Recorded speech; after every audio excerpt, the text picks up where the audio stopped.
আলিপুরে দক্ষিণ ২৪ পরগনার জেলা প্রশাসনের সদর দপ্তরে অগ্নিকাণ্ডের নেপথ্যে ষড়যন্ত্রের তত্ত্বই জোরদার হচ্ছে।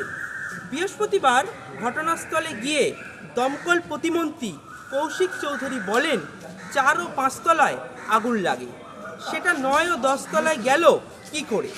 মাঝখানের কোনো ফ্লোরে সেরকম আগুনের কোনো চিহ্ন নেই। আগুন কি করে মাঝের ফ্লোরগুলি বাদ দিয়ে ওপরে উঠে গেল সেটা তদন্ত করে দেখা দরকার। টপ ফ্লোরে 10টি বিধানসভা কেন্দ্রে ৪,০০০ ইভিএম ছিল, সেগুলো সব নষ্ট হয়ে গিয়েছে। এখানে জলের সোর্স ছিল না, ফলে সিঁড়ি দিয়ে উঠে দমকলকে জল দিতে হয়েছে। বিল্ডিংয়ে অগ্নি নির্বাপন ব্যবস্থা ছিল, কিন্তু তা পর্যাপ্ত নয়। বুধবার আলিপুরের দক্ষিণ ২৪ পরগনা জেলা পরিষদের অফিসসহ অতিরিক্ত জেলাশাসকের অফিসে বিভিন্ন ফ্লোরে আগুন লাগে।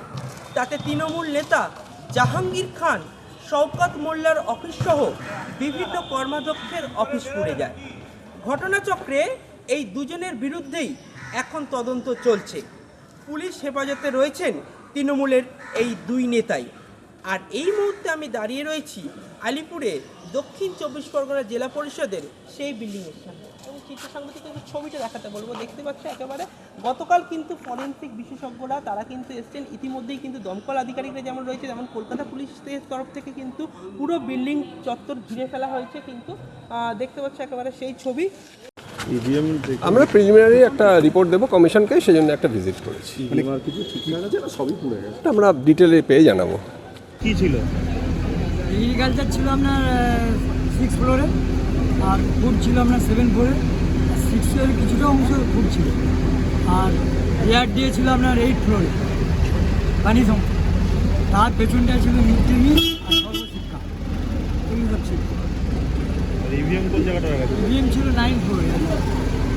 কতলা থেকে পড়ে? 6 দিয়ে শুরু প্রথম হয়েছে? 3 তলা শুরু হয়েছিল, হ্যাঁ, ওটা উঠতে উঠতে আবার 4:30 থেকে 5টার মধ্যে হয়ে গেছে। আপনার ওই ওপরটা ঢেলে গেছে। এখানে জাহাঙ্গীরের অফিস ছিল? হ্যাঁ জাহাঙ্গীর আসতো? হ্যাঁ, শওকত মোল্লারও অফিস ছিল জানা যাচ্ছে। সেগুলো মাঝে মাঝে জেলা পরিষদ আসতো। ফরেন্সিক টিম এদিন ঘটনাস্থলে যায় এবং বেশ কিছু নমুনা সংগ্রহ করেন। কি করে বেছে বেছে কয়েকটি ফ্লোরেই আগুন লাগলো সেই প্রশ্নের পাশাপাশি এসি বন্ধ অফিসে 4 কর্মী কি করছিলেন, পাশাপাশি দমকলের এক আধিকারিক বুধবার সংবাদ মাধ্যম ও পুলিশকে জানান যে 4 ও 5 তলায় আগুন নিয়ন্ত্রণে, কিন্তু 9 ও 10 তলায় কিভাবে আগুন লাগলো, কেন ওই দমকল আধিকারিক ভালো করে খতিয়ে না দেখেই জানিয়ে দিল আগুন আয়ত্তে, এই সব প্রশ্নের ভাবাচ্ছে তদন্তকারীদের। আলিপুর থেকে বিশ্বজিৎ নস্করের রিপোর্ট, বাংলা হান্ট। বাংলা হান্টের আরও খবর দেখতে নজর রাখুন। বাংলা খবর মানেই বাংলা হান্ট।